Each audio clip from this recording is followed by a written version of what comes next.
즐거워지는 시사 채널 명랑민국에서 전해드립니다. 여러분들의 구독과 알림 설정은 영상 제작에 큰 힘이 됩니다. 한국은 별거 아니다. 한국의 영향력은 크지 않다.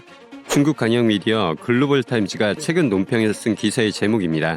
중국 언론 글로벌타임즈는 최근 한국의 영향력은 크지 않다라며 도널드 트럼프 미국 대통령의 한국, 호주, 러시아, 인도를 주요 7개국 G7 정상회의에 초청한 것은 정치적 쇼에 불과하다라고 주장했습니다.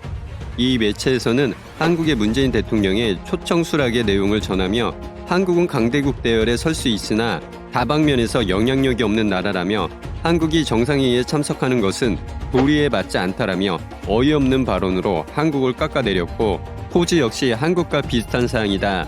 러시아, 인도는 G7 요청에 거절할 것이다.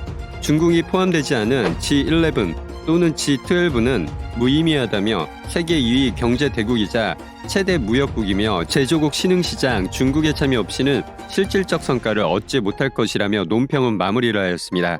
그런데 과연 중국의 언론의 말처럼 한국보다 중국이 G7에 들어갈 만한 나라인지 선진국 지표인 민주주의 지수, 인간개발 지수, 국가종합인권지수, 국가법치지수, 세계주요국 삶의 질 순위 등을 통해 알아보았습니다. 위의 자료는 최근 발표된 세계민주주의 지수 데모크라시 인덱스입니다. 한국의 순위는 미국, 일본보다 높은 20위를 기록하고 있으며 아시아 순위 2위로 가장 높았습니다. 반면 중국의 경우는 하위에 포함된 136위임을 확인할 수 있습니다. 이만큼 중국은 민주주의와 거리가 멀다고 볼 수 있습니다. 다음은 선진국 지수에 포함되는 2019 휴먼 디벨롭먼트 인덱스 HDI입니다. 쉽게 말해 인간개발 지수 정도로 이해하시면 될 것 같은데요. 이 지수에는 기대 수명, 기대 교육기간, 그리고 평균 교육기간, 국민 총소득인 GNI를 기준으로 순위가 결정됩니다. 여기서 한국은 22위를 차지했으며 중국의 경우 92위인 몽골 수준으로 하위 그룹 85위를 기록하고 있습니다. 중국은 한국에 비해 수명, 교육뿐만 아니라 총 국민소득 GNI도 한국 대비 2배 이상 낮습니다. 다음은 전 세계 국가종합인권등급지수입니다. 국가종합인권등급은 3개로 나눠지며 티어 1은 여성폭력 등 인권을 위해 정부가 최고의 기준을 완벽히 준수하는 1등급 천정국가이며 티어 2는 인권이 낙후된 지역, 티어 3은 최하위 인권등급입니다. 위의 자료를 보시는 것 같이 한국은 티어 1인 청정국가로 분류되어 있는 반면 일본의 경우는 한 단계 낮은 티어 2로 분류되어 있고요. 중국은 이보다 더 낮은 등급으로 인권보호가 제대로 이루어지지 않는 것을 확인할 수 있습니다. 다음은 전세계 국가법치지수 순위입니다. 법치국가지수는 얼마나 법이 잘 지켜지며 법으로 개인의 권리와 집단의 권리가 얼마나 잘 보호되고 있는지 나타내는 순위입니다.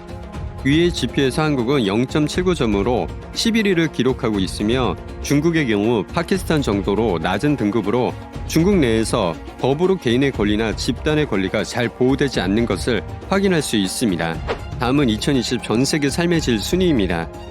세계 주요국의 삶의 질이 얼마나 높은가를 나타내는 지표로 2019년 한국은 14위를 기록하였고 세계 경제 영향을 받으며 이후 천천히 낮아져 2020년 38위를 기록하고 있습니다.